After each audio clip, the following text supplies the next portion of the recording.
Well, as we continue with our daily reflections on King David's encounter with King Saul, we're going to look at where humility before enemies.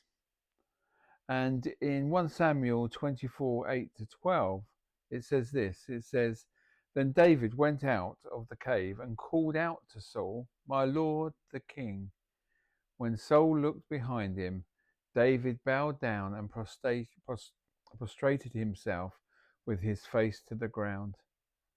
He said to Saul, Why do you listen when men say David is bent on harming you? This day you have seen with your own eyes how the Lord delivered you into my hands in the cave, and some urged me to kill you. But I spared you. I said, I will not lay my hand on my Lord, because he is the Lord's anointed. See my father, and look at this piece of your robe in my hands. I cut off the corner of your robe, but did not kill you. See that there is nothing in my hand to indicate that I am guilty of wrongdoing or rebellion. I have not wronged you, but you are hunting me down to take my life. May the Lord judge between you and me, and may the Lord avenge the wrongs that you have done to me. But my hand will not touch you. Picture David, a mighty warrior, anointed to be king, chased unjustly like a criminal. Finally, he steps out of hiding, bows low to Saul, and calls him, My lord the king. He shows deep respect and humility to the very man trying to destroy him. And it might look like weakness, but it's really strength under control.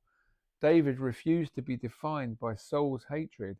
He humbled himself, not because Saul deserved it, but because David honored God. So humility doesn't mean that you let people trample over you or to ignore truth. David still spoke up, I have not wronged you. True humility is courageous.